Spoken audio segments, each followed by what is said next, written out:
नमस्कार, ABP news पर आप देख रहे हैं कौन बनेगा मेयर। आपके साथ मैं हूं अखिलेश आनंद।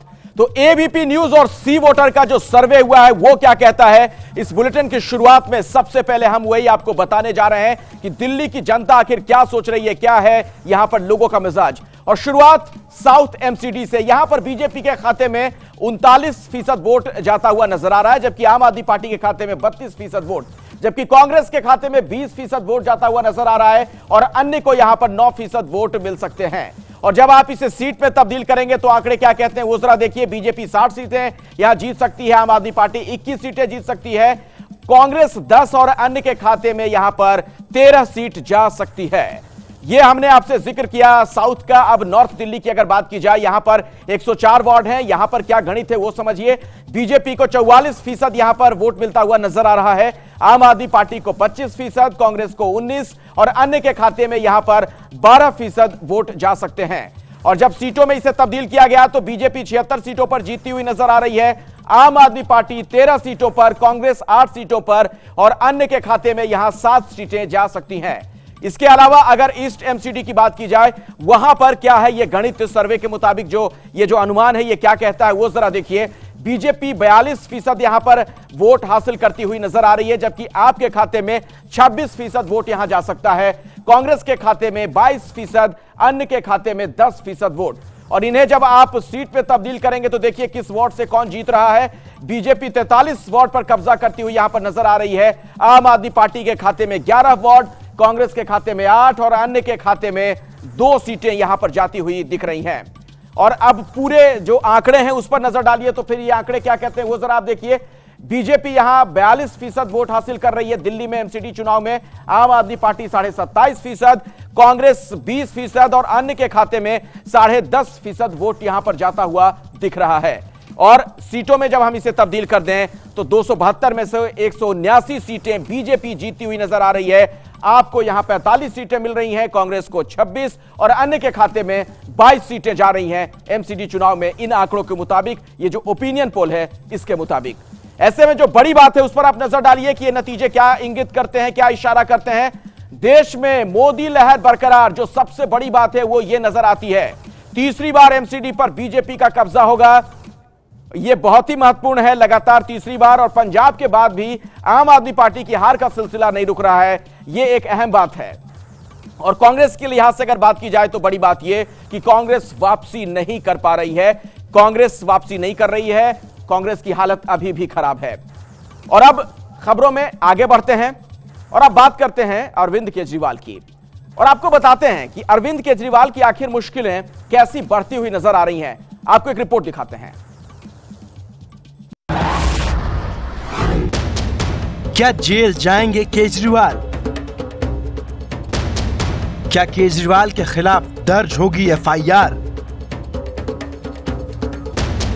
क्या केजरीवाल के मंत्री होंगे गिरफ्तार? भ्रष्टाचार मिटाने के नाम पर बनी सरकार पर लगे गंभीर आरोप। शुंगलू कमेटी का कस रहा है शिकंजा।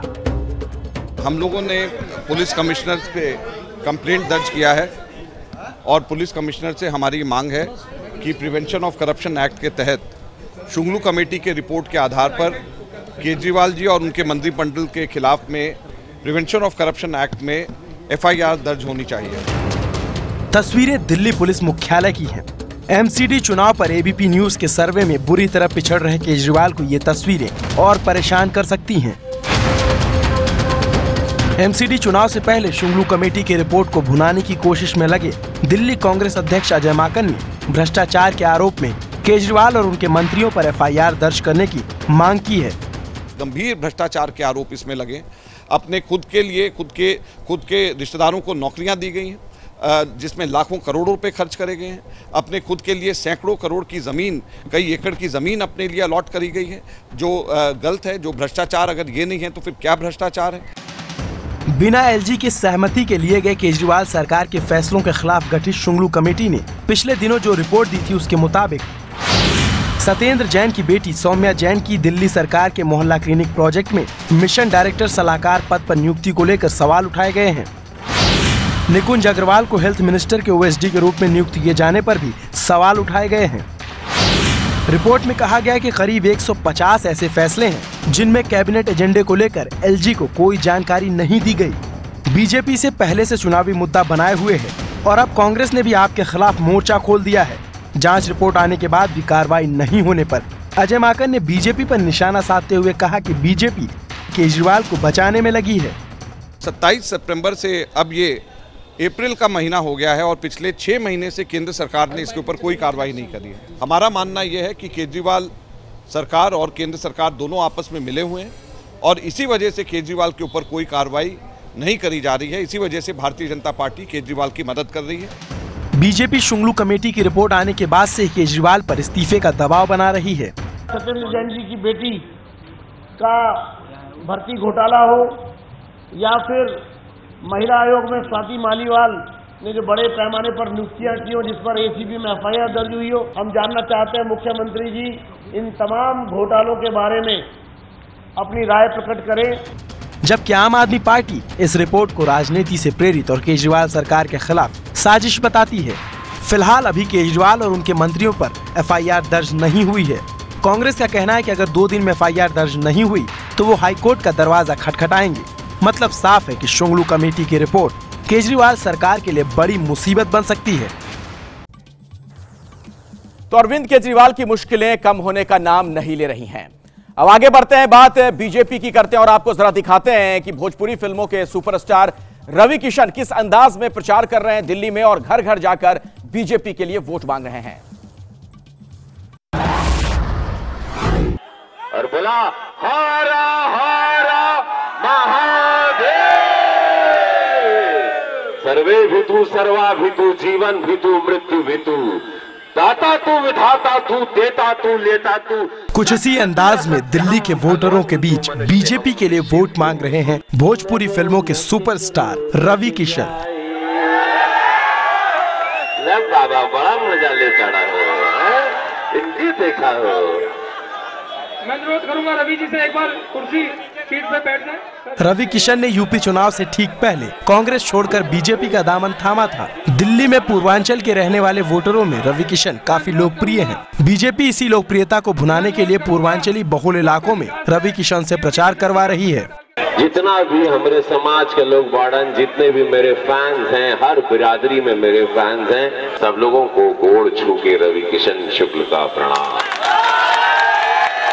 काहे की कहल जाला की जिंदगी झंड बा फिर भी घमंड बा, का बाटे जिंदगी झंड बा फिर भी घमंड बा। वोटरों को लुभाने के लिए रवि किशन भोजपुरी में भाषण देते हैं। रवि किशन को देखने और सुनने के लिए पहुंचे लोग उनसे भोजपुरी गाने की डिमांड करते हैं। रवि किशन भी किसी को निराश नहीं करते और मंच से ही शुरू हो जाते हैं। 2-4 ऐसे गाना सुनाई मजा ले बता।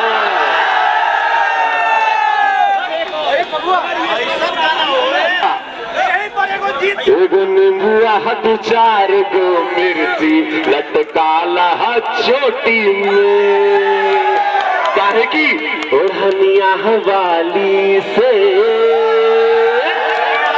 हो गइल बा प्यार ओढ़निया, काहे की कहता कि आई हो दादा।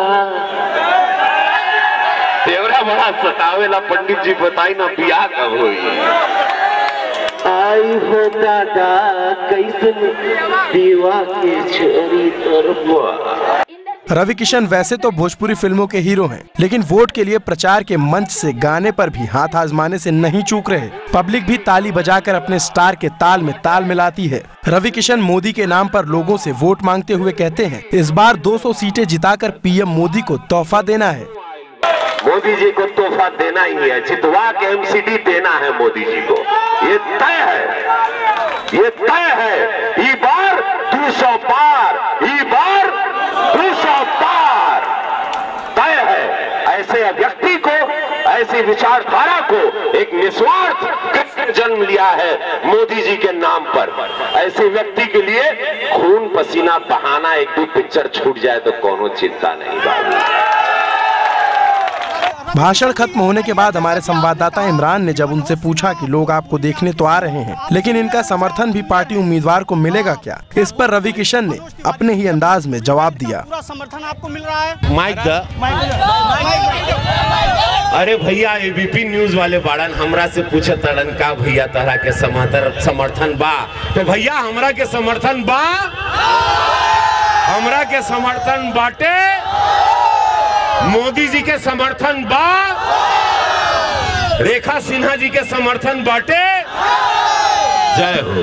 वोट देना बहुत जरूरी है। दिल्ली के इस एमसीडी चुनाव को जीतने के लिए बीजेपी ने अपने तमाम वैसे चेहरों को झोंक दिया है जो दिल्ली में पार्टी के लिए माहौल बनाने की ताकत रखते हैं। 21 अप्रैल को प्रचार खत्म होगा और तब तक दिल्ली की गलियों में स्टार प्रचारकों का मजमा यूं ही लगा रहेगा। उत्तर प्रदेश चुनाव में बीजेपी की इस बात को लेकर आलोचना हुई कि आखिर क्यों मुस्लिम समुदाय से किसी को भी टिकट नहीं दिया गया। इसका जवाब बीजेपी ने एमसीडी चुनाव में दिया है, जहां पर कई मुस्लिम प्रत्याशी हैं जो भाग्य आजमा रहे हैं। सबका साथ सबका विकास, प्रधानमंत्री मोदी के इस मंत्र के बाद देश में बीजेपी की लहर लगातार जारी है, जिसका सबूत हाल के विधानसभा चुनाव में भी मिला।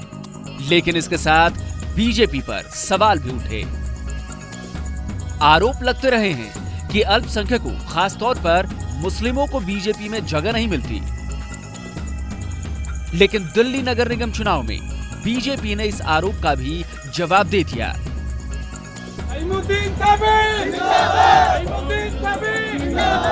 दिल्ली में नगर निगम की 272 सीटों के लिए बीजेपी ने 6 मुस्लिम उम्मीदवारों को टिकट दिया।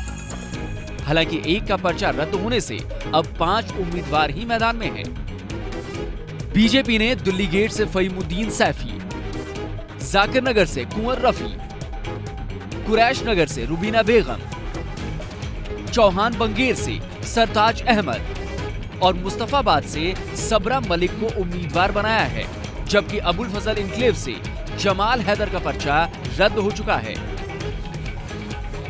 30 साल के फहीमुद्दीन सैफी हों या 37 साल के उम्मीदवार कुंवर रफी, इनकी कोशिश है कि बीजेपी के लिए मुस्लिमों की सोच बदले, क्योंकि हम इस छवि को बिल्कुल मिटाना चाहते हैं और हम ये जीतकर साबित कर देना चाहते हैं कि भारतीय जनता पार्टी से मुस्लिम दूर नहीं है। पार्टी ने भी मुझे मौका दिया है, इस बार भारतीय जनता पार्टी का प्रत्याशी बनाया है, तो मुस्लिम को जुड़ना भी चाहिए और जुड़ेंगे तो हम लोगों को जगह भी मिलेगी और टिकट भी मिलेगा।